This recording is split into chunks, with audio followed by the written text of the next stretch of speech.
Hey guys, how y'all doing out there? I hope you're doing good. We're down here for a pick of the day in lovely downtown Seattle at Emerald City Guitars. I'm Jay, and I have some interesting guitars here for you today. So yeah, bear with us through some of the street noise out here. They're doing some construction on our street, so you might hear a little pounding throughout this video, but hopefully it won't deter to the information we're trying to feed you about these wonderful guitars. I tapped into a collection of Ibanez guitars. An old buddy of mine was selling part of it off, and I was lucky enough to acquire some really cool pieces from the late 70s and the early 80s, real classics from the made in Japan era of Ibanez guitars. So let's start to my right here with the beautiful, natural Ibanez 1977 Artist, and that's a model 2616, much like an ES-175, but a little bit fancier. Really an excellent guitar. Note the really elaborate binding on it, the really cool inlays, and of course the old script logo up there. Just a great jazz box crafted in Japan, and they did these right. They're amazing guitars. Moving to your right here in the background here is the Sunburst, a few years newer. We think this one's probably an 81 or an 82 Artist series, and again, much like an ES-175, the humbuckers on here, there's quite a bit of corrosion and green on that and the tailpiece. Someone left the Bakelite pickguard on it in the case, and it kind of reacted, as you see it do sometimes in Gibsons and so forth, and turned this all green. So that's pretty tarnished right there, but still a really great old Japanese jazz box here, and we're working on cleaning those up as best we can. Strung it up, made sure it played great, and it does, sounds cool. So a really neat one there, and that kind of a flamey sunburst top on that is really beautiful. Directly to my right here, we have a 1977 model PF 300. Now they did a 100 series, they did a 200, and they did a 300, and the 300 was the one with the set neck. So this is the one you want, and that real cool kind of pearl white finish. This one's in great shape. The big block inlays, gold hardware, so it's the PF 300 custom. And that one's ready to go, man. It's really a fun guitar to play, and a lot like a Les Paul.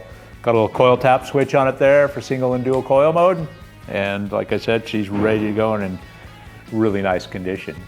So directly to my left here, we have a 1983 model AM205 Artist, and this is one of my faves from this era. It's a small body, semi-hollow, beautiful guitar, not unlike maybe the modern Gibson ES-339 or that whole series, where it's basically a shrunken version of an ES-335. And these are some of the nicest guitars Ibanez made in this period. And really a nice piece here, as you can see. All intact, gold hardware, somewhat tarnished, and a little bit of clouding and discoloration on the faceplate of that headstock, but it's in beautiful condition. It plays great, sounds awesome. Looking directly back here, we have a really unique, rare piece. This is a 1977 model 2467 in the really cool brown that Gibson used in the 70s. Basically, their version of an ES-345. So you can see the Variatone switch on there. It's a semi-hollow body design, 2 humbuckers. Of course, the really cool old script Ibanez logo on there, signifying that 70s run of instruments that they built. And this one's in great shape too. The binding, as you can see, is kind of discolored. It's intact, but you can see all the way around it. It's kind of a cool look, actually. You see little lines where it's started to kind of shrink and crack, but it's not coming apart at all. It's in actually nice condition. Really neat guitar. It even has a volute like the 70s Gibson guitars had. Yeah, they really went after Gibson during that era. And over here to my far left, we have the 1986 LE 520-DV model. And this is the first one of these I've seen. It has, of course, that electric Ibanez headstock from that era. And you look at the body, and I immediately thought, this is like the predecessor to like the Taylor T5 series and stuff. And that's essentially what this guitar is. It combines the electric guitar sound and the acoustic guitar sound. It's a really unique piece in really great condition.